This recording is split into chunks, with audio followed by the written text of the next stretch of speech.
É com muita alegria, né, que a gente encerra um ano, né? É com alegria. E com a responsabilidade que eu sempre digo para vocês, da gente de trazer sempre algo para que a gente possa pensar. Para que a gente possa não viver um cristianismo rotineiro, mas um cristianismo que sempre te coloque a rever a sua caminhada. Porque nós estamos chegando perto de celebrar o Natal. E nós vamos, às vezes, celebrando o Natal de uma forma rotineira. E se alguém te perguntar, qual é o mistério do Natal? Por que se celebra o Natal? Por que você se reúne para o Natal? Qual é o segredo do Natal? E às vezes a gente fica embaraçado e não sabemos falar. Por que no Natal se tem uma alegria? Mas eu não sei qual é a razão da alegria. Então eu preciso repensar. Por que temos uma motivação para estarmos juntos? Porque enquanto acharmos que celebrar Natal é sentir aquela alegria porque estamos juntos, os irmãos, porque trocamos presentes, porque estamos todos com saúde, celebramos um monte de coisa, menos o Natal. Então eu preciso repensar. Não podemos viver Jesus de uma forma automática, mas isso tem que ter uma razão para nós. Porque somos nós, esse tanto de pessoas aqui reunidas, que seremos as testemunhas desse Deus vivo. Então, quando a gente pega o Evangelho pela ótica de Mateus, e quando ele descreve o nascimento de Jesus, que está em capítulo 1, ele fala, a origem de Jesus foi assim, Maria, sua mãe, estando comprometida com José, mas antes de viverem juntos, encontrou-se grávida por obra do Espírito Santo. José, seu esposo, sendo justo, mas não querendo difamá-la publicamente, decidiu repudiá-la em segredo. Mas enquanto ele refletia sobre isso, o anjo do Senhor apareceu-lhe em sonho e disse, José, filho de Davi, não tenhas receio em receber Maria, sua mulher, pois o que nela foi gerado vem do Espírito Santo. Ela dará à luz um filho, e tu lhe porás o nome de Jesus, pois ele salvará seu povo de seus pecados. Tudo isso aconteceu para que se cumprisse o que o Senhor tinha anunciado pelo profeta. A virgem conceberá e dará à luz um filho, e ele será chamado pelo nome de Emanuel, que é traduzido Deus conosco. Quando José despertou do sono, fez o que o anjo do Senhor lhe tinha ordenado. Palavra da salvação. O nome de uma criança, antigamente, sempre que ele era dado e ele expressava a missão daquele menino. Então, quando Jesus vai ser gerado, José já sabe que ele será chamado Jesus, porque ele vai salvar a humanidade dos pecados. Os antigos cristãos, eles andavam com o nome de Jesus no coração, na cabeça, e sempre repetiam o nome de Jesus, se reuniam em nome dele, rezava em nome dele, tudo que fazia em nome dele. Então eu fico pensando que nós estamos vivendo uma época, que a humanidade nunca esteve tão desorientada, tão sem oriente, tão sem noção do que caminhar. Então, quanto a humanidade está precisando falar o nome da única pessoa que pode nos salvar, da única pessoa que pode pegar a humanidade e dar um norte, pode nos orientar de novo para fazer uma caminhada mais digna de um ser humano, que não está digna. Então, hoje em dia eu fico pensando que mais de 20 séculos depois do nascimento de Jesus, a gente está precisando, como cristão, reaprender a falar o nome dele, reaprender a falar Jesus, com doçura, com firmeza na nossa fé, com o propósito de uma conversão, com o propósito de assumir o nosso testemunho cristão, de falar Jesus com muita propriedade, de ter um coração aberto para dizer, eu creio em Jesus. Não encolher quando fala o nome dele, não se envergonhar, não diminuir o tom, mas, ao contrário, se posicionar quando fala, eu creio em quem? Em Jesus, o Filho do Altíssimo, que também é chamado Emanuel, e que nunca mais, e ninguém no mundo pode ser chamado assim, porque a partir do momento que Deus veio, Emanuel, é Deus conosco, ninguém mais é sozinho no mundo, ninguém mais. porque agora Deus caminha conosco. Não somos mais solitários, somos solidários. Deus caminha. Para nós que acreditamos, sabemos que por causa de Jesus, a partir de agora, a partir de então, por causa dele, Deus vem até nós para nos curar, para nos proteger, para nos abençoar, para caminhar conosco. Então esse nome Emanuel, esse nome Jesus, ele tem poder. Está escrito que todo joelho deveria se dobrar no céu, na terra e abaixo, porque o nome dele é sagrado e é santo. E como é que nós temos falado isso? Tem hora que a gente precisa relembrar. Como é que eu tenho usado o nome de Jesus? Qual é o significado de quando eu falo esse nome? O que ele me evoca?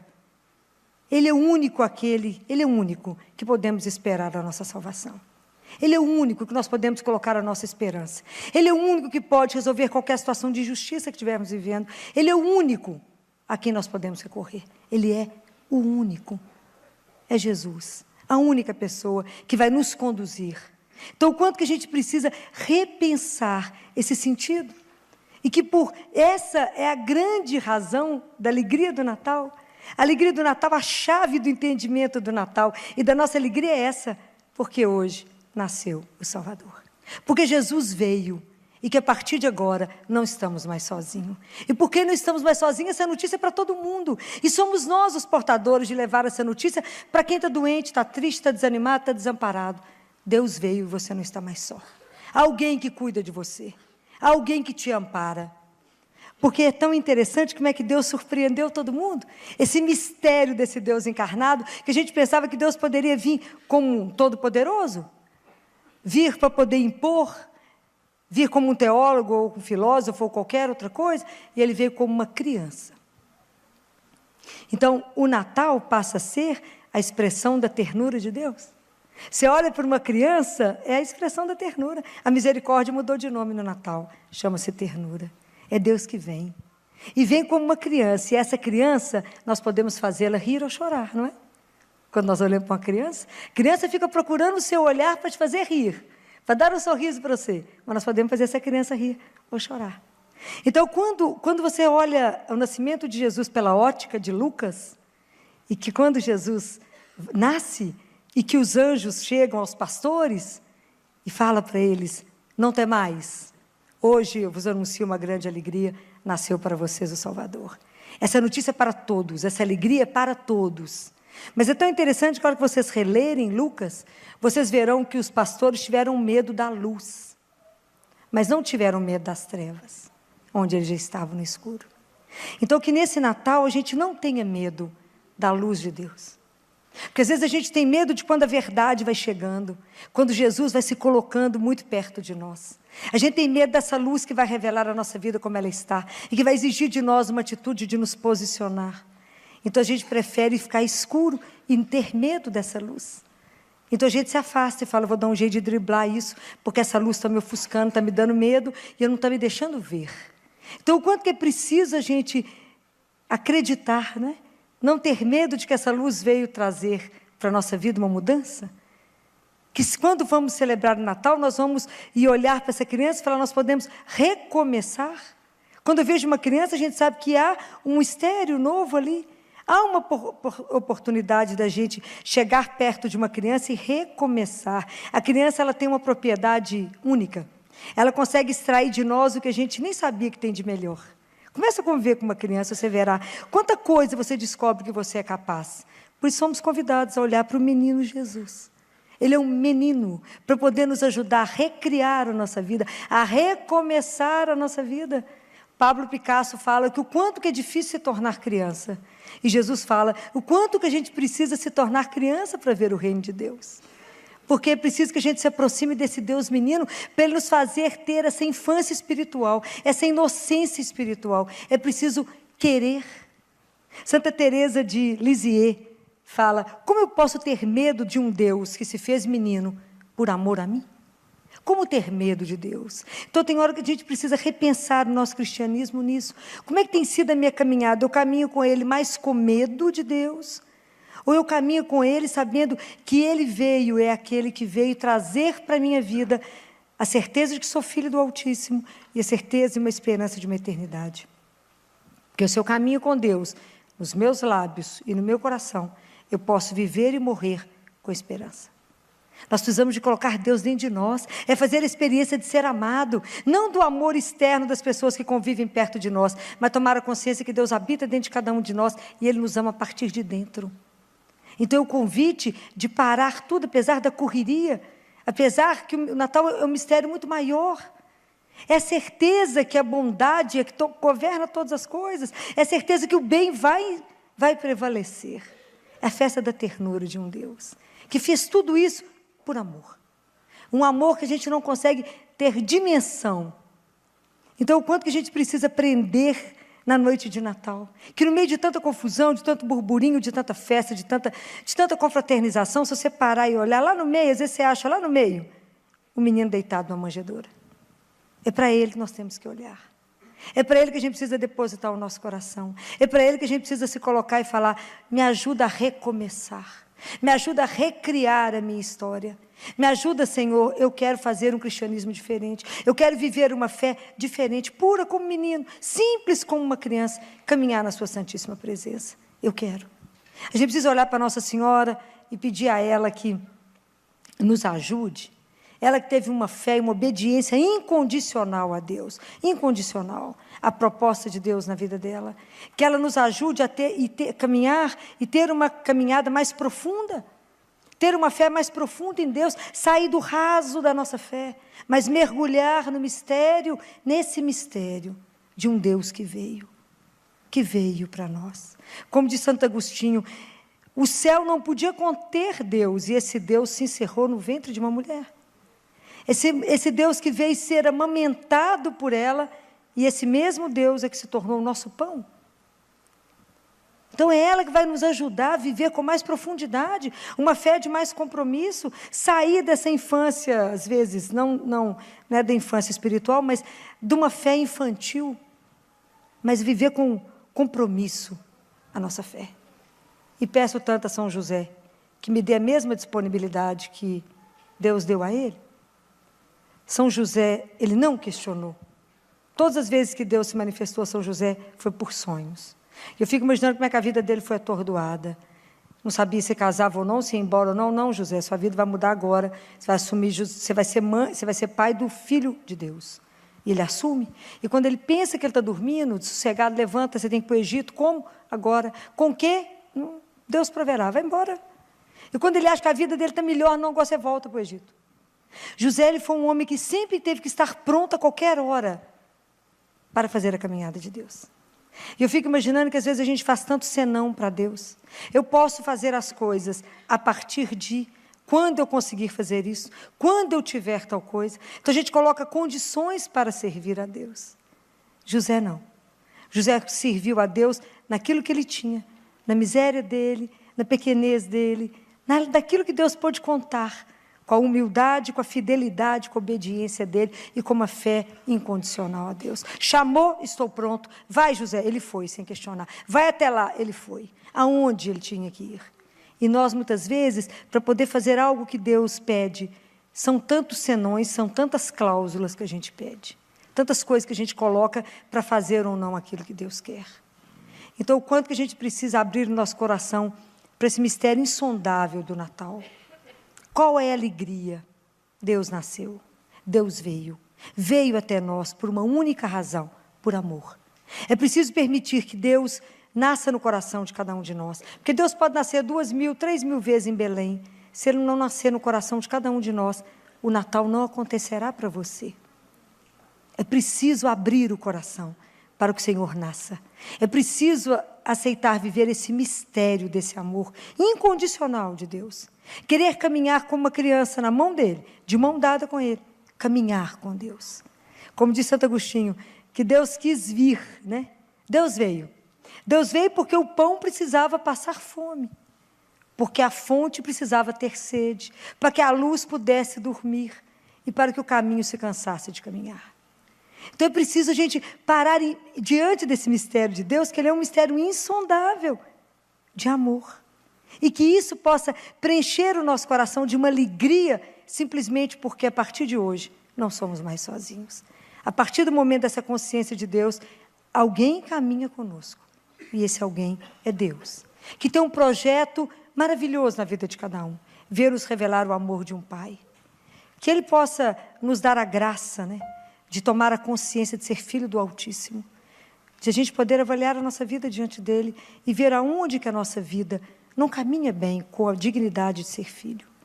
Um Deus que vem na simplicidade, nessa simplicidade. E que Ele consiga encontrar, da mesma forma como Ele não em Belém, Ele não conseguiu lugar para ficar, mas Ele conseguiu no coração daquela mulher, de Maria, um aconchego, que a gente também possa ser um lugar para que Deus possa habitar, de verdade, de verdade. Que a gente possa querer pronunciar esse nome com a doçura que esse nome merece.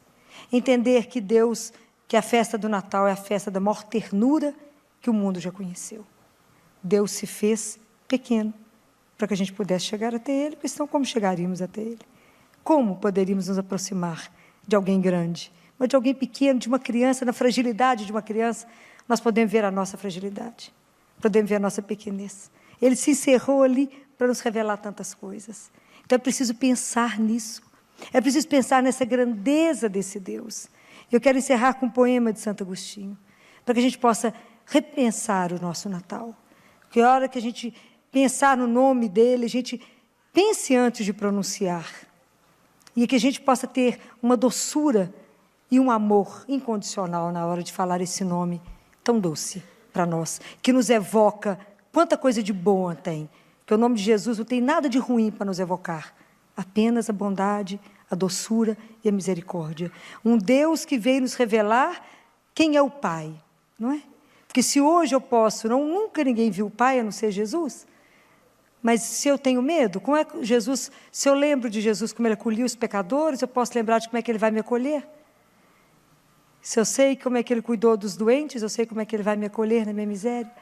Então é só olhar para Jesus e ver as atitudes de Jesus, nós sabemos como é que é o Pai que Ele veio nos revelar. Então eu queria encerrar com um poema bem lindo de Santo Agostinho. Santo Agostinho fala desse mistério adorável do Verbo encarnado e que ele faz uma meditação junto com a Nossa Senhora e fala: junto a vós, ó Virgem Mãe, ficamos a pensar, diante da manjedoura, de onde jaz o menino, para partilhar do vosso mesmo assombro diante da imensa condescendência de Deus. Dai-nos vossos olhos, ó Maria, para decifrar o mistério que se esconde nos frágeis membros do Filho. Ensinai-nos a reconhecer a sua face nas crianças de toda raça e cultura. Ajudai-nos a ser testemunhas credíveis da sua mensagem de paz e de amor, para que também os homens e as mulheres da nossa época, marcada ainda por fortes contrastes e incríveis violências, saibam reconhecer o menino que está nos vossos braços, o único Salvador do mundo, fonte inesgotável da paz verdadeira, que no íntimo é o que anseia cada coração. Eu desejo que cada um de nós aqui, que cada família reunida, que a gente possa levar para as outras pessoas que ainda não entenderam esse mistério, que acham que o Natal encerra uma tristeza. Mostre qual é a chave da alegria do Natal. A alegria do Natal é porque Deus está conosco. Nós temos o Emmanuel que caminha conosco. E que no ano de 2018, a gente possa desfrutar da consciência de que a gente caminha todos os momentos da nossa vida na presença do Altíssimo. E que a gente tenha um ano abençoado, de saúde e paz, na presença daquele que sempre nos reúne porque nos ama. E que, se for da vontade dele, que em fevereiro a gente recomece. Um Feliz Natal e um ano novo de saúde e paz. João capítulo 6, versículo 30. Então lhe perguntaram: que sinal realizas para que vejamos e creiamos em ti? Que obra fazes? Nossos pais comeram maná no deserto, como está escrito: deu-lhes pão do céu a comer. Respondeu-lhes Jesus: em verdade vos digo, não foi Moisés quem vos deu o pão do céu, mas é meu Pai que vos dá o verdadeiro pão do céu, porque o pão de Deus é aquele que desce do céu e dá vida ao mundo. Disseram-lhe: Senhor, dá-nos sempre deste pão. Jesus lhes disse: Eu sou o pão da vida. Quem vem a mim nunca mais terá fome, e o que crê em mim nunca mais terá sede. Palavra da salvação. Esse trechinho é um trecho tão encantador, porque é um trecho de uma história de amor. Quando a gente lê todo o capítulo de João, que tem todo o discurso do pão, nós vamos ver que em cada trecho Jesus chama atenção para uma coisa. Mas nesse trechinho aqui, ele chama a atenção da gente para olhar para um ponto. Vocês perceberam qual é o ponto que Jesus nos chama para olhar? Ele nos chama para olhar para o Pai. Esse trechinho é do Pai. Por isso que eu estou falando com vocês que é a história de amor, né? Que Deus nos fez. Ele fala: em verdade, verdade vos digo, não foi Moisés quem vos deu o pão do céu, mas é meu Pai que vos dá o verdadeiro pão do céu. Quem é o verdadeiro pão do céu? É Jesus. É Jesus, aquele pão que Deus imprimiu o seu amor, imprimiu o seu sinal e mandou para nós. Foi nele. Então, a Eucaristia, ela é um dom de Deus para nós, é um presente para nós. A Eucaristia é um prolongamento, uma extensão da encarnação. Olha como é que Deus é cuidadoso, né? Ele nos cria para viver uma vida de amor. Olha para nós na vida. E aqui o povo fala com ele: lá, deu de comer para o povo lá no deserto. Que deserto é esse, gente? Deserto é a nossa vida. A nossa vida é tão carregada, às vezes, de solidão. Às vezes, com tanta ausência de alegria.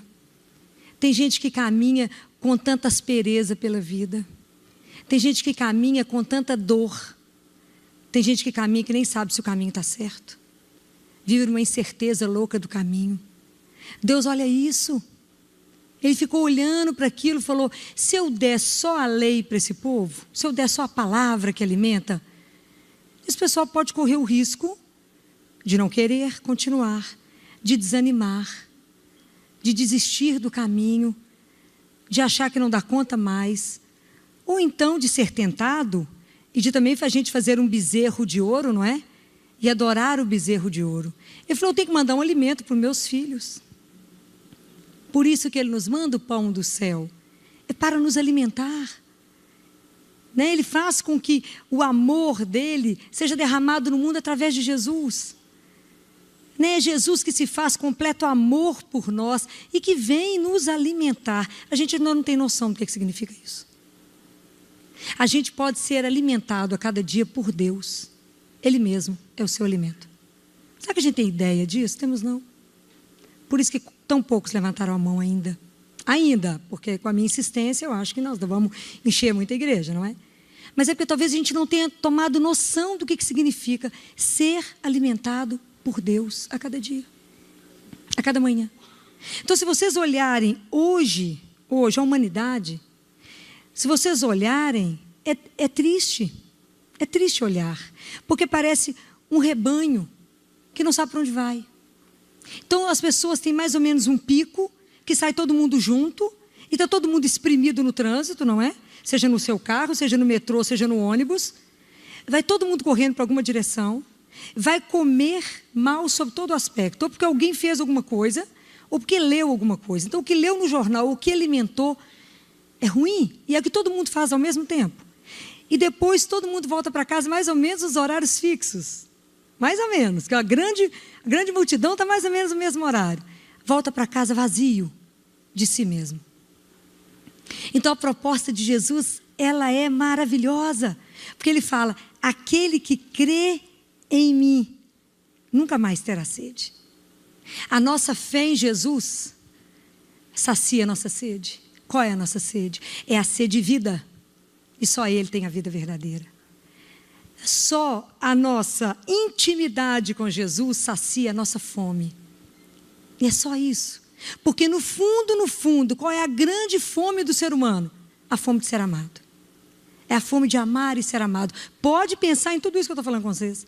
Se no fundo, aquela angústia que o ser humano tem, que às vezes quantas pessoas você vê buscando na comida aquilo que está carente. Quantas vezes a criança no consultório, naquela compulsão com comida, fala com a mãe, vamos parar e pensar. Será que não tem ausência? Porque não é possível alguém terminar um grande prato de comida e falar, tenho fome. Fome de quê? É o que a gente pergunta. O que está te faltando? Por que você está compensando no doce? Então é o afeto, é sempre o açúcar? Né? Mel da nossa vida é Jesus.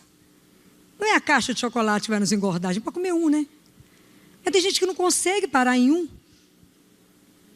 Né? Pós-Páscoa foi um desastre com peso, porque teve nem comer 6 ovos de chocolate. Né? Então, o que está faltando? Aonde está a nossa fome? Fome de quê que você tem? É fome de ser amado, fome de ser reconhecido, fome de ser desejado.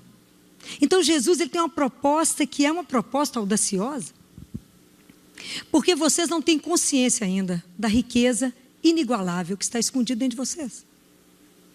À medida que vocês forem convivendo com Jesus, a cada dia, que vocês forem convivendo com Ele, Ele vai revelar isso. Ele vai mostrar que dentro de cada um de vocês tem um Filho de Deus escondido, que vocês não sabem. Então, porque vocês não têm a consciência que são filhos do Altíssimo, vocês vivem ainda muito de migalha e não aproveitam desse amor abundante que é o amor de Deus por nós. Tem gente aqui que nem experimentou ser amado e fica carregando assim tanto vazio dentro de si. Então Jesus quer mostrar, não é? Isso é audacioso, que ele fala, vem cá, eu tenho uma proposta diferente para você. Eu quero revelar dentro de você o ser que está escondido. Aquilo para que você foi criado, que destino você foi criado que você não está sabendo. E você está vivendo com uma vida muito mais ou menos, uma água de chuchu muito rala. E achando a vida ruim. Porque você não descobriu o verdadeiro sentido da sua vida, que eu vou te revelar, se você quiser. À medida que você chegar pertinho, eu vou fazer crescer em você quem você é. E você será uma pessoa, um homem, uma mulher consciente daquilo que é. E porque você é consciente, você é forte. E o mundo não mais te terá. Porque o mundo não mais poderá ter nenhuma importância para você. O mundo não conseguirá mais te pegar. Porque, na verdade, agora você é livre. Você tem consciência daquilo que é. E nada mais te seduz. Porque aquele que anda na luz, aquele que já descobriu a luz, as trevas não pegam. Aquele que já viu a luz, já sabe exatamente distinguir os valores. Sabe o que é realidade, sabe o que é sombra. Então o mundo não tem mais poder sobre aqueles que já têm consciência que é filho de Deus. Enquanto o mundo ainda te seduz demais, te perturba demais, você ainda não tomou consciência de quem você é. Por isso tanta coisa aflige sua alma. Ah, o dia que entendermos o que significa isso aqui. Eu sou o pão da vida. Mas é porque a gente também aproxima da comunhão, a gente não tem muita noção de nada. E a gente fala, vou comungar, vou participar da comunhão. E a gente acha que comungar significa comum união. Está errado. A raiz não é essa, é comum e a tradução significa missão. Então, quando eu comungo, eu passo a ter a mesma missão de Jesus. Então, por isso, Deus nos dá a Eucaristia, e a Eucaristia nos leva de volta ao Pai. Porque se a gente tivesse essa consciência, que à medida que eu comungo, eu passo a ser para o Pai o mesmo Filho dele, unigênito. Nós não poderíamos nunca mais ter acesso ao Pai. Nunca mais teríamos acesso a esse mundo divino se não fosse Jesus. Ele é a fenda na rocha. A humanidade que Ele tem conosco, a semelhança dessa humanidade, e a divindade que Ele divide com o Pai, é que nos permite que Ele seja o mediador. Ele é humano conosco, divino com o Pai. Então Ele fica lá e cá, Ele nos leva ao Pai. Nós entramos na rocha lá para ver o Pai, junto com Ele. É atrás dEle. É com Jesus, Ele que nos conduz ao Pai. Então quando a gente comunga, a gente vai fazer a mesma coisa que Jesus. E o que Jesus fez? Total obediência ao Pai. Então a gente deveria repetir em cada Eucaristia a seguinte frase: eis que venho para fazer a vossa vontade, com prazer. Eis que venho, meu Pai, para fazer com prazer a vossa vontade.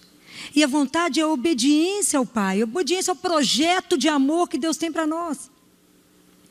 E obediência a Ele, porque se eu recebo do Pai a palavra, se eu recebo o amor, se eu recebo a alegria, o que eu tenho que fazer com ela? Dar para o irmão. Então, por isso que eu repito a missão de Jesus. Então, cada Eucaristia é aquela que vai me transformar também em pão. Vocês já pensaram nisso? Que nós vamos ser consumidos? Tem gente que fala, não, Filão, não quero saber disso não. Quero continuar cuidando da minha vidinha. Se você achar que deve cuidar só da sua vidinha, você não pode entrar no processo de Jesus.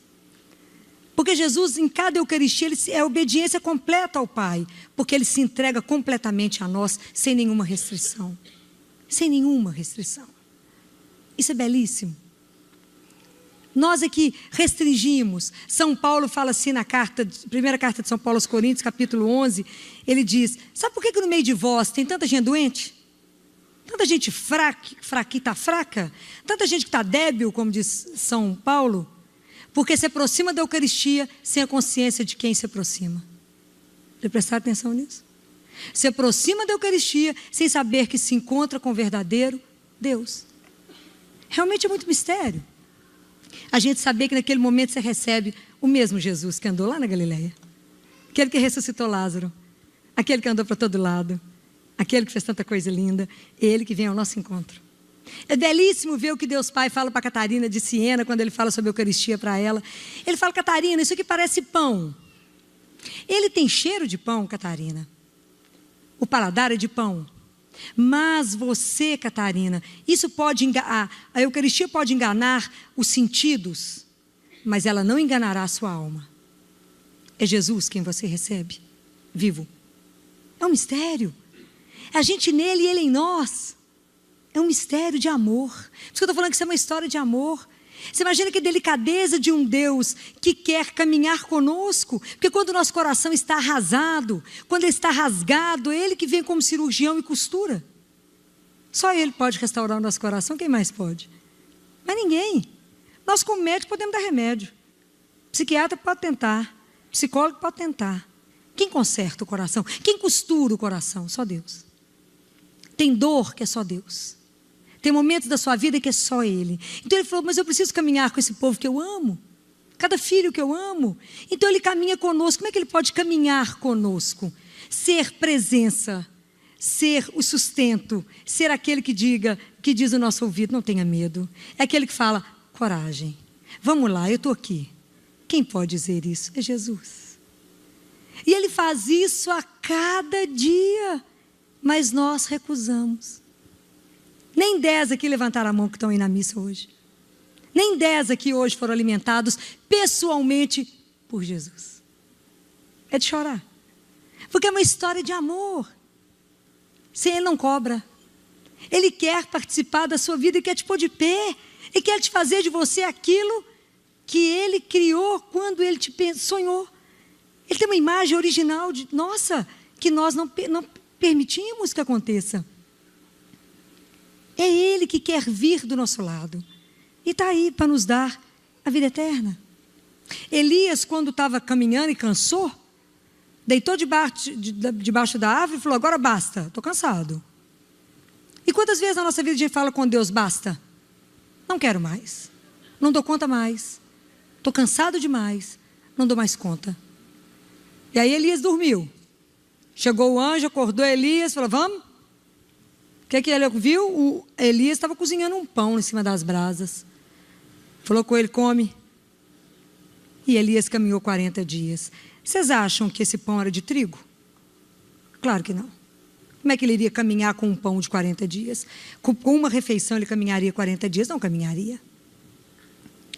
Percebem? Quem é que quer caminhar com você? Quem é que quer saciar a sua fome, a sua sede? Quem é que quer ver os seus desejos mais, que eles estão mais escondidos, aquilo que você mais deseja na sua vida, saciado? Quem é que quer te ver completamente feliz e realizado? Só um, Jesus. O que nos impede? Talvez porque ainda não conscientizamos, não é? De quem é Ele, né? De quem é aquele que quer caminhar conosco? Quem é que é o único que pode vir até nós e saciar essa fome? Como é que o Pai preocupa com cada um de nós, que sabe por que você chora? Só Ele sabe. Só Ele sabe o que te angustia. E é só Ele. e que fala que tem um remédio. Vocês imaginaram de que nós tomarmos consciência? E eu digo a Ele a cada manhã, que presente o Senhor me dá, que privilégio eu tenho de receber como primeiro alimento do meu dia o Senhor. Isso é um mistério. E eu assumo para vocês que se eu não recebesse Ele diariamente, eu já tinha desistido da caminhada. Não é fácil. Assumir o CTI todos os dias é para desistir a cada dia. Viver a dor, igual foi semana passada, de tanta perda, é de sentar e chorar. E eu sentei com ele várias vezes e falei, amigo, vamos acabar com essa história? Vamos parar? Chega, estou cansada. Semana passada fui eu que falei isso com ele. Falei, Gê, estou cansada, amigo. Está difícil. Está duro, é muita dor, é muito sofrimento. Não é brincadeira o dia inteiro falar com as pessoas, coragem, creia, o Senhor está aqui, o Senhor fará, o Senhor é nosso Deus, Ele não desanima, Ele caminha conosco, porque nós ainda somos muito lentos. Nós ainda não tomamos posse das coisas de Deus, não é? Daquilo que somos. Então, durante todo um dia, a gente encontra tantas pessoas desanimadas, abatidas, sem energia nenhuma. Eu olho para as pessoas, igual ontem eu olhei, tantas pessoas que eu abraçava e falava, você precisa de oração, você precisa encontrar quem é seu pai, você precisa se descobrir, para que você viva de novo. Quem vem nos alimentar? Ele, em pessoa. Ele não manda um substituto. Tomem consciência disso. Que é o Pai que nos dá esse presente. Para que a gente possa viver na dignidade daquilo que fomos criados. Somos filhos do Altíssimo. Não vamos deixar isso passar. Vamos assumir e dar graças ao Pai por esse presente. Porque o dia que estivermos em Deus, eu fico imaginando, tomarmos essa consciência, o que mais vamos desejar? O que mais vai nos afligir? O que mais? Isso é quando você estiver completamente abandonado nele. A irmã Faustina, quando estava angustiada, chorou porque não poderia ir à capela comungar, porque ela estava doente. Jesus entrou no quarto dela e falou, por que você está chorando, Faustina? Ela falou, porque eu não poderei comungar. Por uma semana estou de repouso, estou doente. Chore não, Faustina, eu mandarei um anjo trazer a Eucaristia todos os dias para você. E assim foi. E nós que temos perna, temos carro, temos tudo, temos Ele à disposição, recusamos. Por quê? Porque não temos consciência. Olha, o dia que tivermos consciência, esse mundo estará transformado. Porque é Ele que é a nossa energia, que é a nossa força e a nossa luz. É Ele que vai mostrar todos os caminhos, é Ele que vai nos direcionar, é Ele que vai falar, vai por aqui, meu filho, faça isso, nós vamos ter um contato tão próximo, tão íntimo, não é? Nós vamos sentar com Ele, conversar tanta coisa. Você imaginou o que é ser alimentado por Ele a cada manhã e se colocar à disposição do Pai? Você imaginou que dia você terá? Então, a igreja hoje repete conosco aquilo que o anjo falou para Elias. Todos os dias a igreja repete para nós a mesma coisa que o anjo falou para Elias. Come e caminha. Já pensaram nisso? Que todos os dias você tem esse convite? Come e caminha. A vida está difícil, a dor está grande. Por que não está conseguindo caminhar? Porque está mal alimentado. Se você não faz sua refeição direito, o corpo fica fraquinho, não dá conta de nada. Se você não alimenta a sua alma, você não consegue andar, você se arrasta. E os problemas te consomem, te enrolam. Depois você já está tão enrolado, tão envolvido, que você não sabe onde é que está a ponta da meada. Então é por isso que você vai vendo as pessoas adoecendo, entrando num ciclo. Porque a doença maior está na alma. Eu falo, mas por que você está doente? Tanta doença, porque você não está alimentado. Você está mal alimentado, está alimentando de coisas que não te levam a lugar algum. Às vezes eu chego lá na igreja de manhã e vejo pessoas assentadas na porta da igreja, lendo o super. Mas ninguém entra para escutar a palavra de Deus. Eu falo, Jesus, presta atenção. Presta bem atenção. Eu vou pôr essa pessoa para dentro. Não é possível isso. Como que em vez de escutar a palavrinha, tem uns que andam na rua e tem que se tropeçar, ser atropelado lendo o jornal. Só tragédia. Vai chegar no trabalho como? Na tragédia. Qual palavra de esperança vai carregar naquele dia? Nenhuma. Mas você imaginou o que é escutar isso aqui hoje de manhã e falar, eu sou o pão da vida? Se você alimenta-se de mim, eu sou aquele que te sacia e você não terá fome. Imaginou o que é poder ouvir isso e falar, eu tenho um Deus que cuida de mim, que me alimenta e que caminha comigo? E é por isso é um presente, não é? É uma vez por dia. Todo dia ele se põe como alimento, gente. Todos os dias ele se põe disponível por amor. Então ele fala, o que eu quero de vocês? Que a hora que vocês receberem isso, não guardem isso para vocês. Abram a mão e dê para o seu irmão aquilo que eu te dei. Não guarde só para você, mas dê para o irmão o amor que eu te dei. Dê para o irmão a palavra que eu te dei. E dê para o seu irmão a alegria que é minha, que ela não é sua. Porque a turma que é de Deus é um povo diferente, né? Povo animado. Que dificuldade tem na vida para nós termos Jesus? Hein? Só cutucar ele e falar, presta atenção. E ele presta. E as coisas abrem, as coisas resolvem. Tudo ele dá um jeito, não é? Hoje eu falava com ele no carro, corri tanto para chegar aqui que vocês não têm ideia. E eu falava com ele, Gê, um dia nós dois vamos rir tanto. Nós vamos sentar, mas nós vamos dar risada demais, porque a gente corre, ninguém crê. Ninguém crê. Quem me vê chegando fala, não, tão descansada, né? Só Jesus sabe. O que a gente correu para conseguir chegar, não é? Mas é ele que eu falo, corre aqui, Gê, vai lá ali, vamos ali. E é ele mesmo o dia inteiro, mas se não fosse a certeza desse alimento, não daria conta. Então hoje eu quero encerrar com essas palavras de Elias. E quero quase exortar vocês. Come e caminha. Porque todo aquele que come este pão nunca mais terá fome. Todo aquele que come nunca mais verá a morte. Teremos a vida eterna. E Deus, nosso Pai, que nos ama, nos ressuscitará.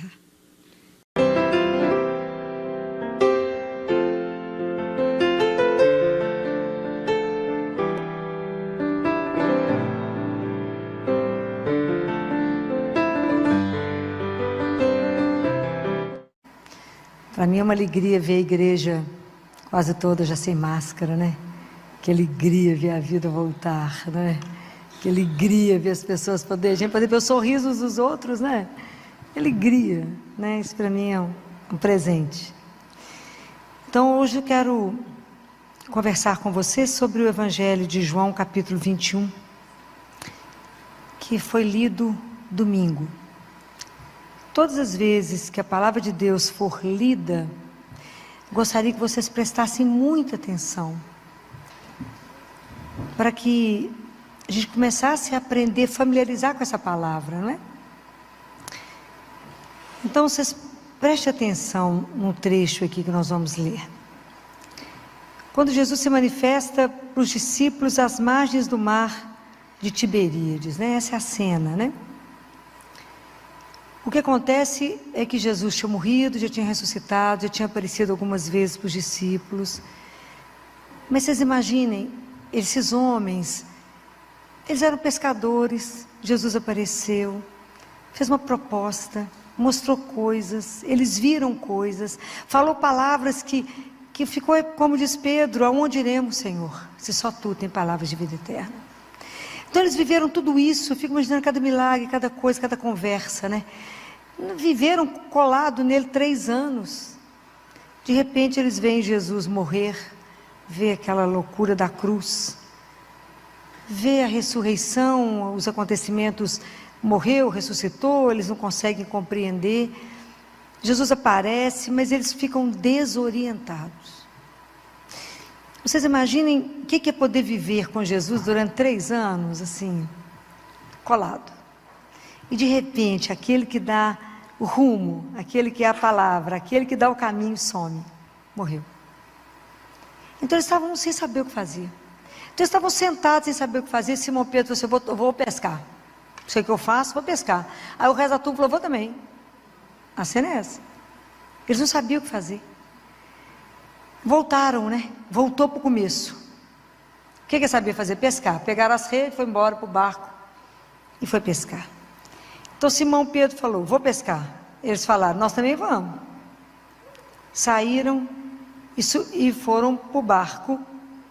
Quem estava lá? Estava Pedro, estava Tomé, eu já falei com vocês que é o nosso irmão gêmeo, semana passada falei com vocês. Natanael, os filhos de Zebedeu e 2 outros, que eram os que eles citam aqui. Passaram a noite inteira pescando, conseguiram? Nada. Quando amanheceu, Jesus estava de pé na praia, mas os discípulos não sabiam que era ele. Aí Jesus pergunta: moços, jovens, por acaso vocês têm alguma coisinha para comer? E eles responderam: não. E Jesus disse: lançai a rede à direita do barco e achareis. Lançaram então e já não tinham força para puxá-lo por causa da quantidade de peixes. Então João fala para Pedro: é o Senhor. João estava nu, colocou uma roupa, pulou, nadou, foi até ele. E os outros vieram trazer no barco, né? Algumas coisas para a gente poder pensar nisso. O que eu gostaria muito, né? Como irmão, que quando vocês lessem a palavra, a gente tem que pegar essa palavra e colocar ela hoje. O que tem essa pesca de 2000 anos atrás que não estava lá? Eu não estou pescando hoje de novo. Então o que esse trecho tem a ver com a minha vida agora? Senão a palavra não se torna vida e ela não te alimenta, e aí você deixa a palavra para lá, deixa a Bíblia fechada, ou então só aberta no Salmo 91, né? Que é o salmo que a gente sabe ler. Nossa, imagina, tem que estar aqui firme. E é tão... E que eu quero perceber se vocês conseguiram pegar a virada da palavra, né? Aonde que está o grande gancho disso aqui? É isso que vocês têm que aprender. Cada vez que vocês lerem um trecho, vocês têm que entender onde que está o gancho disso. A história é essa: eles foram pescar, passaram a noite inteira pescando, não conseguiram nada. Isso era a sobrevivência deles. Quando o dia está amanhecendo, Jesus está lá na praia. O mar tem uma relação com a nossa vida, né? Porque tem uma época que a nossa vida está numa calmaria, que é uma beleza. Tem época que está numa tempestade, que você fala: morri agora, né? Às vezes nós estamos ali nas ondas. E Jesus está lá na praia, quando o dia estava amanhecendo. Vocês lembram de tudo que Deus já fez ao amanhecer? Sempre a aurora, o nascimento de um dia, tem a ver com as grandes coisas de Deus. Que hora que Madalena foi ao túmulo? Bem cedinho. Quando o povo de Deus estava saindo do Egito, e que Deus coloca uma nuvem de fogo para poder iluminar de um lado, escurecer do outro, para que os egípcios não chegassem, que hora que era? Era a aurora de manhã. Pode ler em Êxodos. Então sempre Deus faz alguma coisa cedo, no despertar. Às vezes a gente passa uma noite em claro, de manhã traz uma solução. Não é assim? Quantas vezes a gente passa uma noite, que você fala: o dia não chega, não nasce o dia, que noite comprida, e de repente nasce o dia e vem tudo novo. E é tão interessante que Jesus vai exatamente aonde eles penaram a noite inteira, né? Tem algum peixe? Bento XVI diz que na verdade essa palavra peixe, ela pode ser traduzida de uma forma: jovens, o que alimenta vocês? Isso é uma pergunta para nós, né? Que a nossa vida, gente, ela é feita assim, né? Nós temos momentos de vitórias, de sucesso, vida parte boa, mas nós temos momentos que nós experimentamos fracasso, aonde falta tudo. Ou é perda, seja material, perda onde você perde uma família, onde perde um grande emprego, alguma coisa, que você sente fracassado, que acaba tudo, igual Pedro e a turma estavam no fracasso. Eu acho que melhor começar de novo na rotina das redes, porque afinal de contas, eu não sei nem o que estava no coração deles, eles estavam completamente atordoados. E aí, o que muda? Vocês imaginam, por que pesca de noite? Porque de noite o peixe é enganado, ele não vê a rede, está tudo escuro. Aí Jesus manda jogar a rede de dia. Qual a chance de pegar peixe? O peixe vem na rede? Nenhuma. E aí eles apanham uma quantidade grande de peixe. O que é aqui o grande ponto desse trecho que vai transformar a minha vida e a sua vida? Qual é? O outro olhar. Mas para ter um outro olhar, o que eles tiveram que fazer? O que acontece aqui? Escutar. Então, qual que é a grande questão? Por que a pesca deu certo? Porque eles ouviram a palavra de Jesus e obedeceram. Porque eles podiam ter escutado e não obedecido. Aqui é o segredo. Porque quando ele falou, joga a rede à direita, eles podiam ter falado assim, eu não vou julgar de jeito nenhum. Passei a noite pescando, não consegui peixe nenhum. Agora que o dia amanheceu, que eu vou conseguir alguma coisa? Mas eles obedeceram. Esse é o segredo. Esse é o segredo para mim. Esse é o segredo para você. O que é que eu escuto? Para que esse barro possa ser modelado. Para que minha vida possa ser transformada. Para isso que eu escuto. É para isso. Mas como é que eu vou escutar, filho? Eu não vejo Deus falar. Leia a palavra e medite a palavra. Na Bíblia, o escutar está diretamente relacionado com obedecer. Se vocês lembram a cena da transfiguração, quando a nuvem envolve os discípulos, Jesus tinha acabado de conversar com Elias e Moisés. Eles estavam falando. Depois a nuvem envolve e Deus Pai fala, este é o meu filho amado, escutai-o. Jesus estava falando o que naquela hora? Nada. Ok? Então o escutar tem a ver com obedecer. Acolha, presta atenção no que ele está falando, para que essa palavra gere vida na sua vida. Então, qual é o grande segredo da nossa vida? A religião do cristianismo, o judaísmo está diretamente ligada com o ouvir. Escuta, Israel, o Senhor teu Deus é o único Deus. Mas hoje a gente só tem curso de oratória, né? A gente não tem curso de escutatória, né? Que coisa difícil que é ouvir, que coisa difícil que é silenciar, que coisa difícil que é pegar essa palavra, pensar nela hoje. Como é difícil eu falar como João, é o Senhor, reconhecê-lo. Porque às vezes a gente está no fracasso, está numa situação difícil, a gente acha que a gente foi abandonado. E é lá que Deus vem, né? E é lá que Deus vem transformar, né? É lá que Ele vem tirar a gente da situação de miséria, de dificuldade, né? É lá que Ele pega o nosso fracasso e fala, quer ver o que é que eu faço? Por quê? Porque eu sou Deus e posso mudar qualquer história. É só ouvir, né? É só estar atento para o que Deus quer me falar. É só aprender a silenciar, mas isso tudo é graça. A nossa caminhada com Deus, a nossa vida. Por que eu escuto, né? Falei com vocês, para que a gente seja transformado. Se essa palavra não conseguir me mudar, qual é o sentido de eu vir à igreja e ouvir? Se essa palavra não tiver uma repercussão para mim, qual é o sentido? Eu venho à missa simplesmente porque é uma obrigação minha de cristão? Não, eu venho para ouvir, para que essa palavra entre, eu não posso só escutar, né? Ouve, Israel. Deixa essa palavra entrar no seu coração. Aprenda a pedir opinião ao Senhor teu Deus. Aprenda a colocar para Ele uma situação. Fala, Filó, mas como é que eu vou fazer para ouvir? Deixa eu ensinar uma coisa para vocês. Todas as vezes que vocês estiverem passando por uma situação difícil, vocês têm que tomar uma decisão. Venha até o Santíssimo. Ele está vivo ali, ó. Vivo. Já falei isso com vocês mais de uma vez. Vai à Eucaristia, vai recebê-lo vivo. E conversa com ele.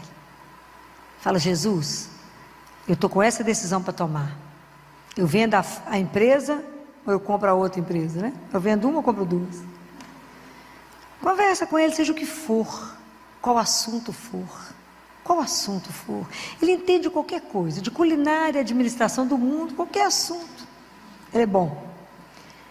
Conversa com ele, fala com ele. Eu não sou capaz de ir. Porque eu não enxergo nem o que está na minha frente. Mas eu confio no que o Senhor vai me mostrar. Então está entregue a situação e eu deixo o Senhor decidir. E a partir daquele momento que você entregou, não dê sugestão. Se você soubesse o que você tinha que fazer, você não ia pedir opinião, ok? A gente não dá sugestão para ele. A gente fala, pois é, então o senhor viu essa situação, o senhor acha de fazer o quê? O senhor não acha que eu devia fazer isso, isso? Deus não acha. Ele é Deus. Ele sabe. Então, você deixa na mão dele e fala, o senhor conduz, de forma que essa decisão seja de acordo com a vossa vontade na minha vida, em que nada eu saio daquilo que o Senhor programou. Simples assim, está entregue. E esquece o assunto, que agora já é outro assunto, porque nós temos que fazer outra coisa, que aquilo lá já é para Ele. Esquece aquilo. Deixa que Ele cuida. Vocês vão ficar tão surpreendidos com isso. Porque Deus não tem o bom, Ele tem o ótimo. Ele te conhece mais do que ninguém. E Ele vai trazer coisas que você fala, Gema, como eu nem falei nesse assunto, mas Ele te conhece. Sabe o que você está esperando? Deixa Deus te surpreender. Experimenta o que é conviver com um Deus que é vivo, ressuscitado. Experimenta o que significa poder falar. Se a palavra de Deus não trouxer Jesus vivo para você, a palavra está morta. A Páscoa não está fazendo nenhuma diferença para você. A palavra tem que trazer a pessoa, e é de Jesus vivo, diante de você. Quando você está cansado e você pode ouvi-lo falar de novo, vem a mim, vós que estáis cansados, é a Ele que eu volto. Quando eu posso ali falar, não vos preocupeis, não vos preocupeis. É Mateus 6, 24 a 34, ele fala, vocês estão preocupados com a sobrevivência, com a subsistência, eu estou chamando vocês para a vida.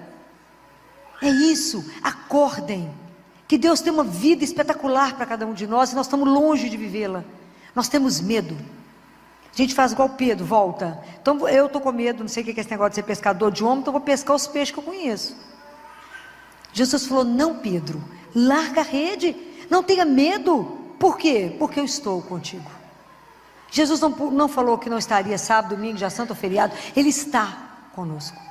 Então, escutar a palavra, rezar e ir. Por quê? Porque assim o Senhor falou. Assim Ele vai conduzir, assim é o que Ele quer. Se a gente pensasse, mas eu não vou não, Senhor, eu já tinha ido embora quando vi essa igreja cheia, bora fazer o que aqui de onde você? É sério, não precisa ter medo, porque quem faz as coisas é o Senhor. Deus cuida de nós, é tão lindo como é que Ele cuida, que quando o pessoal desceu da barca, eles encontraram o Senhor já fazendo peixe e pão, e Ele tinha perguntado se tinham peixe, Ele já estava laçando na pedra. Quantos aqui já foram lá em Jerusalém, já foram nesse local? O dia que vocês puderem fazer essa viagem, é o 5º evangelho.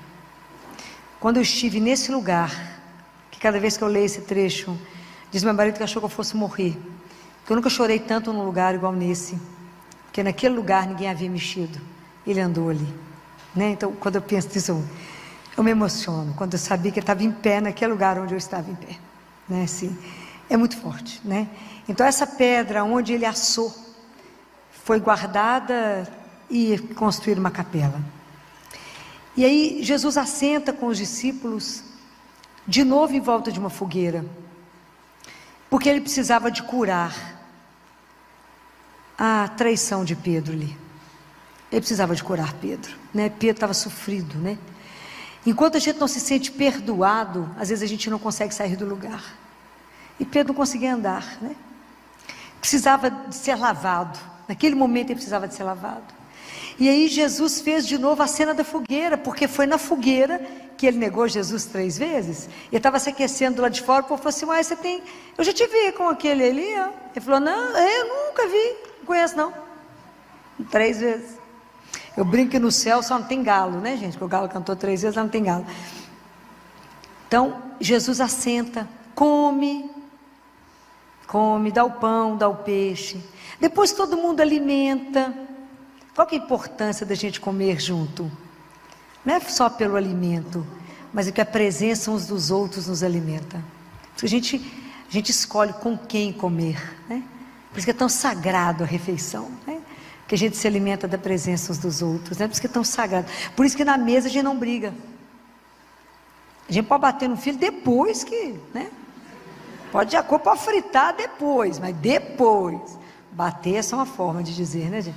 Mas a coisa pode acontecer depois, mas durante a refeição, aquilo é sagrado. Porque a gente se alimenta uns dos outros. Então Jesus esperou a turma alimentar, ficar bem saciado. Aí Ele faz a pergunta crucial para Pedro. Pedro, tu me amas mais do que os outros? Mais que esses aqui, Pedro? Jesus perguntou 3 vezes, como Ele negou 3 vezes. E é lindo que Jesus diz, apacenta minhas ovelhas, apacenta meus cordeiros. Meus, não é seu não, Pedro. São meus. Nós pertencemos a Deus. Ele nos fez, guardem isso. Nós somos dele. E cada um de nós foi salvo pelo sangue dele. Cada um. Nós pertencemos a Deus. Ninguém nos tira da mão dele. Pedro, apacenta a minha turma, cuida deles, fortalece a fé deles, mantém eles no caminho que você já sabe o caminho, e dê a eles o alimento, e põe esse povo de pé, ensina para eles aonde que eles vão voltar. É isso, porque eles são meus, Pedro. Apacenta os meus cordeiros.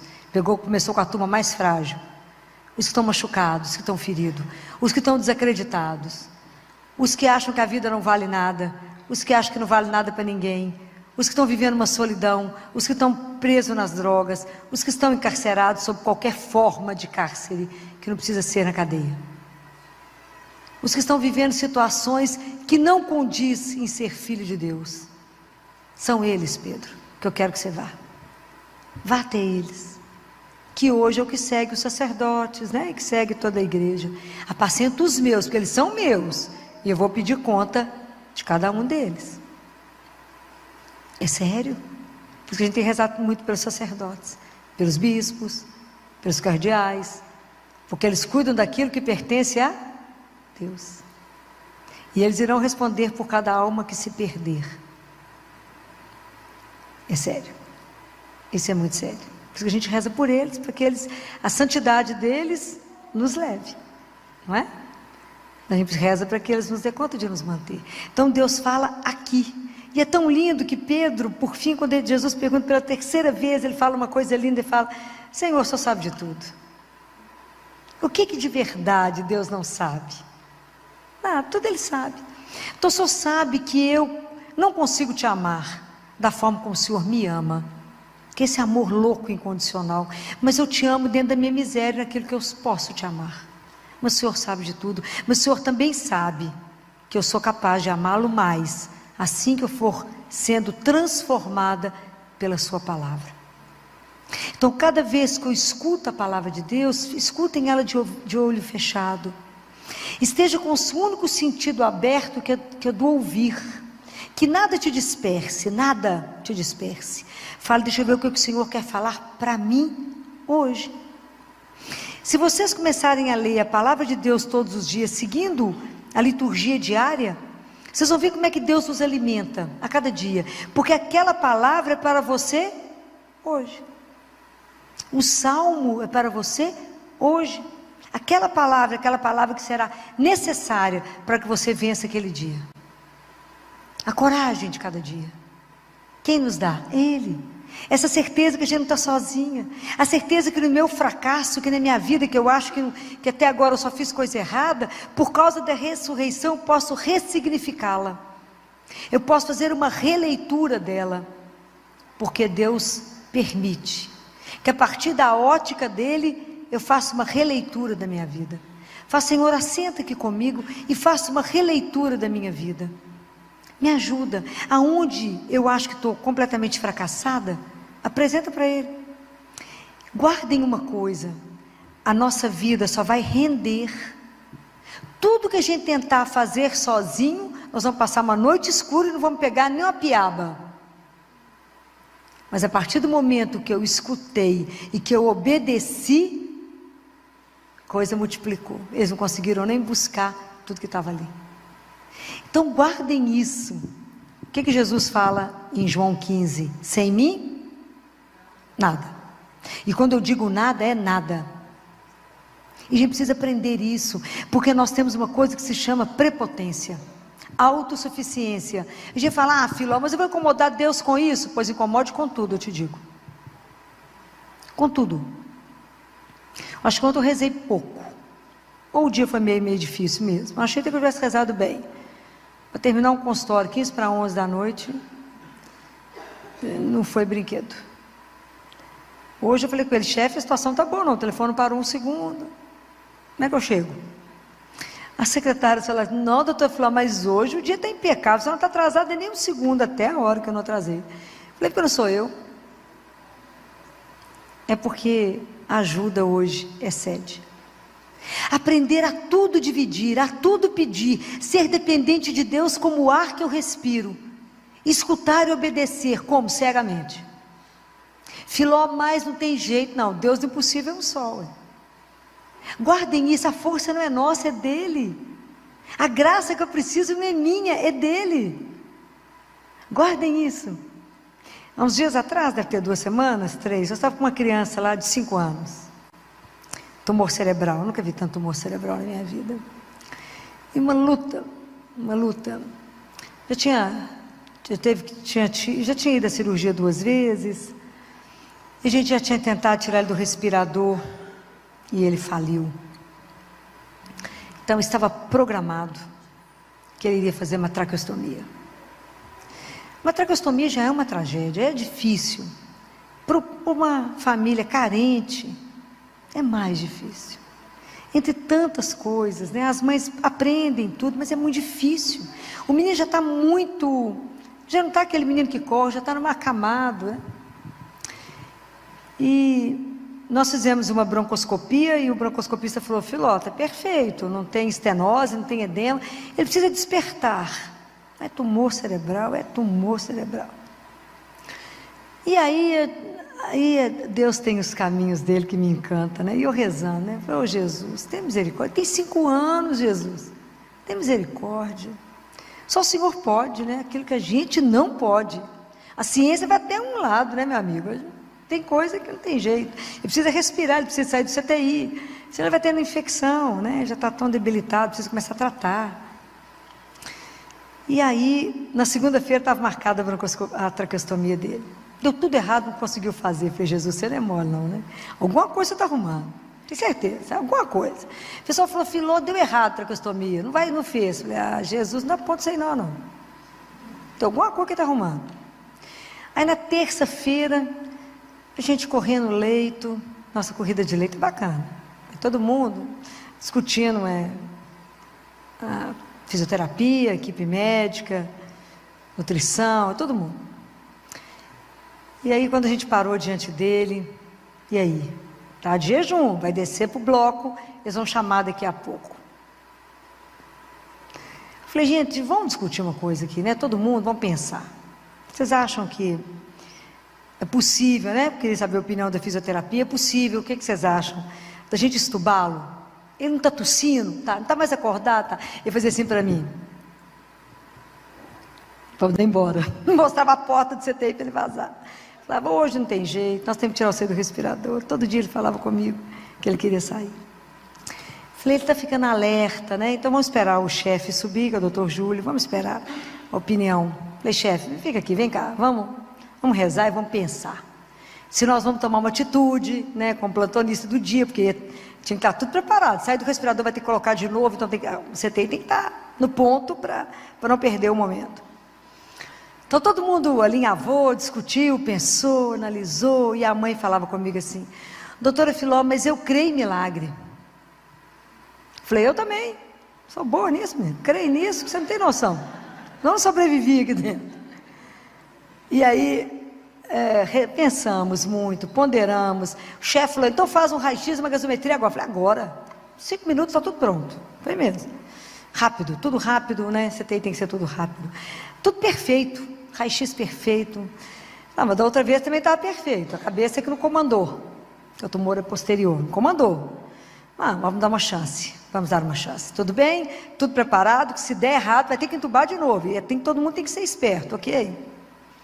Todo mundo paralisado, né, gente? Vocês podem imaginar uma cena dessa 8 horas da manhã, né? Vamos. Então vamos. Tiramos e deu certo. Acho que há muito tempo que eu não chorava assim, né? De emoção. Porque ele via que ele respirava e ele fazia assim para mim com o dedinho, né? E eu falava: fica firme, vai cuspindo, vai dar certo, você vai aprender a engolir de novo, vai dar certo, nós vamos dar conta de tirar você daqui. Graças a Deus demos conta mesmo, né? E a mãe, mas não por nós, né? Pela graça, né? E aí a mãe chegou e eu estava de fora com o pessoal da comissão de infecção, e ela me olhou e falou: doutora, ele já desceu para a traqueostomia? Falei: não, você vai ter uma surpresa. Ela falou: já fez, doutora Filó? Falei: muito melhor. Ela falou: não é possível. Falei: o quê? A senhora tirou ele do respirador? Falei: nós tiramos. E ele deu conta? Deu. Ela deu um pulo em cima de mim, que quase caiu eu e ela, né? E assim, chorava eu, chorava ela. E o pessoal da comissão de infecção chorava junto, né? Porque ela também abraçou todo mundo, chorava todo mundo, né? Porque essas vitórias não são nossas. Porque o nosso Deus é o Deus do impossível. Ele está perto, Ele acompanha, Ele vê. Porque Ele está vivo. Então, quando eu digo para vocês, agora tá a notícia que eu tenho, que está lá agarrado no celular, brincando, né? Fazendo joguinho, né? Agora já entrou no mundo, né? Então, quando a gente passa a ter um Deus vivo que participa, que diz: eis que estarei convosco todos os dias, você divide as decisões com Ele. Podemos fazer isso? Quando eu falo podemos, o plural não é só a equipe de CTI, Ele junto. O que nós podemos fazer agora? Fala isso com Ele, aonde na sua vida você acha que não está indo bem. Fala: Senhor, me dá a graça de te ouvir, mais do que te ouvir, te obedecer. Mas eu não estou enxergando, tem importância não, Ele está vendo. E que Ele veja. A gente não precisa ver, mas a nossa confiança em Deus, ela tem que ser incondicional. Porque às vezes a gente está igual Pedro, a gente voltou lá na pescaria. E Deus tem um projeto maravilhoso na vida de cada um de nós. Não tenha medo, porque nosso Deus é ousado. E aquilo que Ele vai fazer através de você, Ele não vai fazer através de mim. A sua vida, ela é única diante do Senhor teu Deus. Então não ponha limite a Deus. Deixa Deus ser Deus. Isso é impossível para nós. O Deus que a gente crê é o Deus dos milagres. Mesmo que Ele não faça, Ele é Deus. E Ele tem um propósito maravilhoso na nossa vida. A gente precisa de viver essa vida que Ele veio trazer para nós, transformada. Não vão ficar na mesmice da nossa vida. Vamos dar a mão a Ele e falar: Senhor, me leva para onde o Senhor me sonhou que eu faria. Para aquilo que o Senhor propôs quando o Senhor me criou. Que eu não tenha medo de viver a sua proposta. Que eu não tenha medo de ir. Porque eu sempre falava com Ele: Jesus, até onde o Senhor é capaz de levar alguém que se entregue? É sem limite. Não tenha medo. Ele vai te fazer voar. Deus te leva a lugares que você jamais vai pensar em ir. Por quê? Porque Ele é Deus. E se Ele quer fazer uma coisa chegar, se Deus tem um propósito, quem pode cercá-lo? Ninguém. Ah, mas isso não tem jeito. Para nós, vamos colocar diante do Senhor. Se for da vontade do Senhor, Ele fará. Então a palavra hoje, o que eu quero que fique no coração de vocês, é entender que a sua vida dará um resultado espetacular. Qualquer obra na sua vida será de um resultado alucinado, se ele for, primeiro, algo que Deus assim também quer. Obedeça o que Ele quiser. Eu digo isso para vocês, que a minha vida sempre foi uma obediência. Para mim decidir ficar em Belo Horizonte, foi 1 ano de oração. 1 ano que eu fazia jejum toda sexta-feira, 24 horas com pão e água, muitas vezes mais com água do que com pão, missa diária, um rosário diário. Eu falava: Senhor, não fala. E Ele falou na reunião, quando eu tinha que dizer, quando eu tinha que dar a decisão, Ele falou. Ele falou, travando meu coração. E eu olhando para aquele povo que me oferecia muito dinheiro, eu falava: não posso aceitar, não vou vir. Eles foram atrás do meu pai e falaram: sua filha não gosta de dinheiro.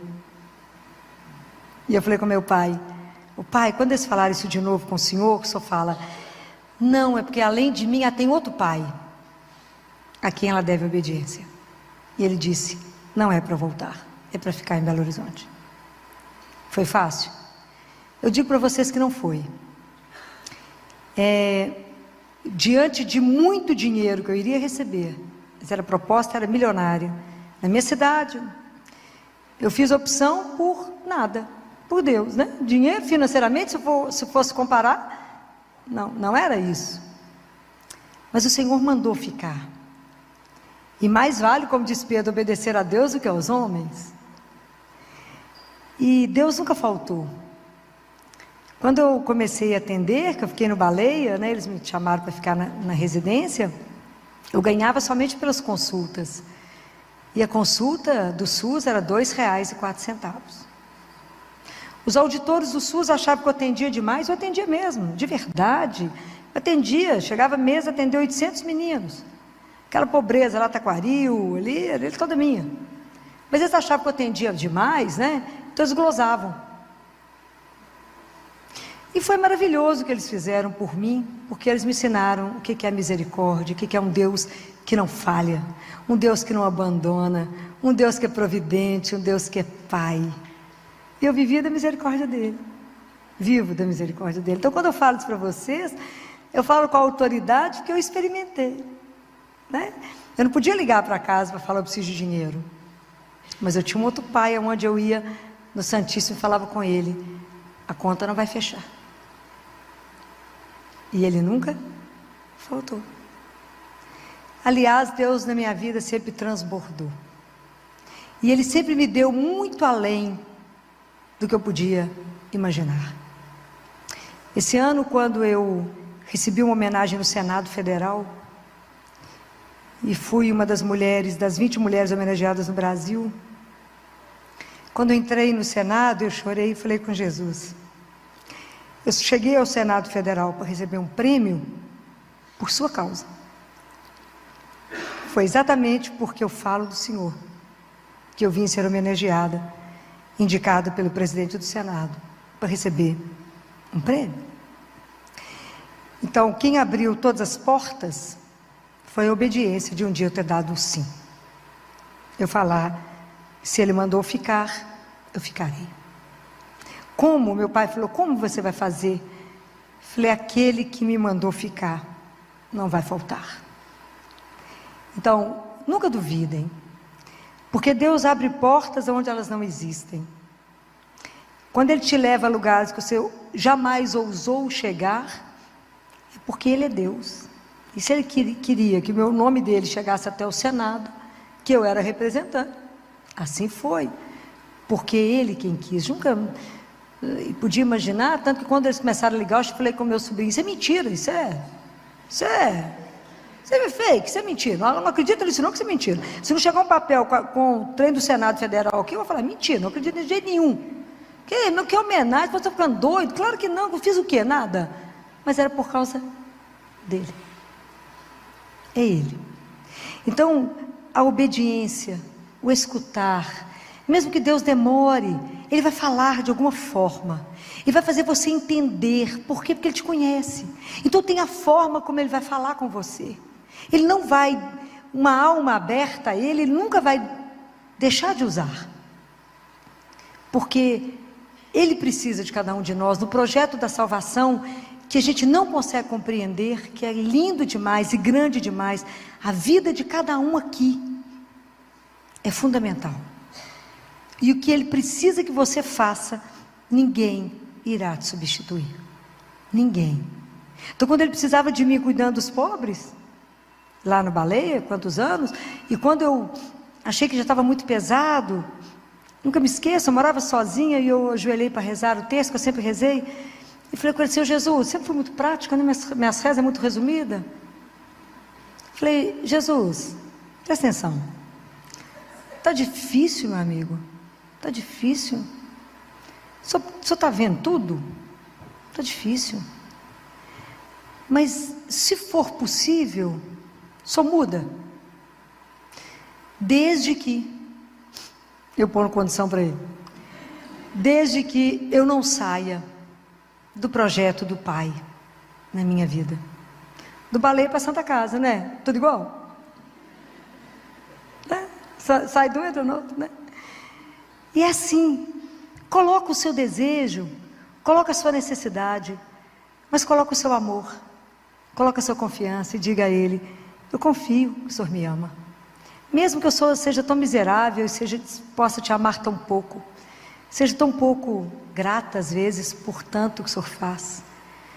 Mas quando eu digo isso para vocês, é porque minha história com Ele é uma história que Ele sempre junto. E Ele já me mostrou milhões de vezes que sem Ele é nada, mas com Ele, eu experimento Isaías. Ele faz, os jovens podem se cansar, mas aqueles que contam com o Senhor, voa com asas. Ele dá asa de águia, corre sem se cansar, e vão para frente sem se fatigar, porque não há explicação para a gente dar conta de fazer tanta coisa, a não ser pela presença de um Deus vivo, que é o nosso alimento e o nosso sustento. Então, quando eu digo tudo isso para vocês, de forma alguma é para enaltecer nada, mas é que vocês possam saber que Deus é de verdade, e que Ele age.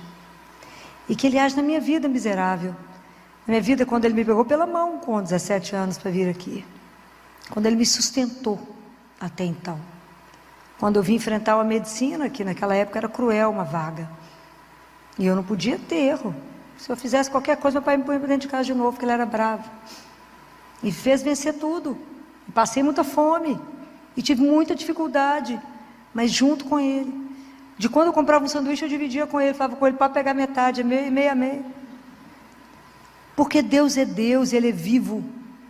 Então é isso que eu quero que vocês aprendam assim. O que eu tiro hoje, que eu preciso aprender? A estar numa presença de um Deus vivo e a ouvi-lo.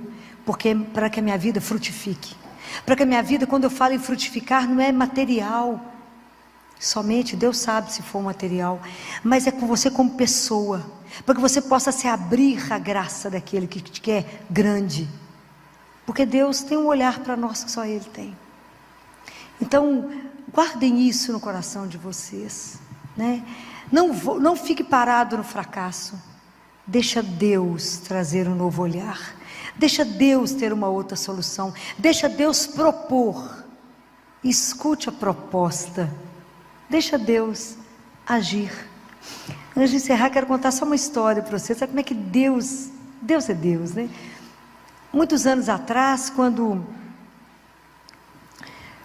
quando existia só, o celular ainda não existia, e a gente andava com um bip. Eu fui para o hospital, para a Santa Casa, para uma reunião do CTI, e tinha uma criança da minha cidade, que eu tinha trago para cá, com tumor cerebral, tinha operado, e ela estava numa fase de quimioterapia, etc., radioterapia na Santa Casa, já não estava mais comigo no Baleia, e eu fui para a reunião. Então, em geral, os pais tinham meu bip, o telefone da Santa Casa, do meu consultório e da minha casa. E eu fui para a reunião, e essa menininha saiu da radioterapia, da Santa Casa, foi de carro, chegou na Andradas, ela entrou em crise convulsiva, voltou, e essa mãe falou, gente, a Santa Casa não tinha vaga, ela falou, preciso achar a doutora Filó, para que ela possa me ajudar. Isso era à noite. Uma mãe pobre, com uma ficha de telefone. Na época que existia ficha de telefone. Ela com uma ficha de telefone. Ela ligou para um único lugar que eu não estaria. No CTI à noite. E isso que ela contar é muito interessante, que ela fala que rezou e falou com Jesus, aonde que a doutora Filó está? Com uma ficha de telefone, ela ligou, eu estava do lado do telefone, esperando o povo chegar para a reunião, atendi, ela falou, ô doutora Filó, eu falei, o que é isso, menina? Ela falou, como é que você me achou aqui? Ela falou, depois eu conto para a senhora, mas Jesus que contou que só estava aí. Eu falei, ele é terrível mesmo. Ela falou, ô Filó, a menina está aqui passando mal em crise convulsiva, não tem jeito, não tem dinheiro, não tem vaga, não tem como internar, como é que eu faço? Falei, como é que você faz? Que eu estou descendo, peraí que eu vou para dentro da ambulância, voltei para o hospital, larguei a reunião, pus ela no hospital, fui embora com ela, voltei com ela para o hospital do Baleia, levei ela contava no caminho, falei, eu estava com tanto de telefone da senhora, eu não sabia que eu ligava, falei com Jesus, onde que a doutora Filó está? Com uma ficha de telefone. Isso é coincidência? Não. A gente precisa entender que Deus participa da nossa rotina. Ele vem no nosso dia a dia. Ele vem na situação mais banal e te revela que Ele está ali, te olhando, cuidando, acariciando, falando, não desespere, estou aqui. Confia. Há um Deus, gente, maravilhoso que cuida de nós. Aprenda apenas a se fazer dependente dEle. E como diz um poema, peça a Ele: Senhor, me dê a mão e me cura de ser grande. Me faça pequeno e dependente de Ti. Somente dependente dEle. Porque somente Ele pode fazer na nossa vida o que a gente não ousa pensar. E lembre que o joelho, seu joelho, vai te levar aonde seus pés jamais pensariam ir. Louvado seja aquele que nos reúne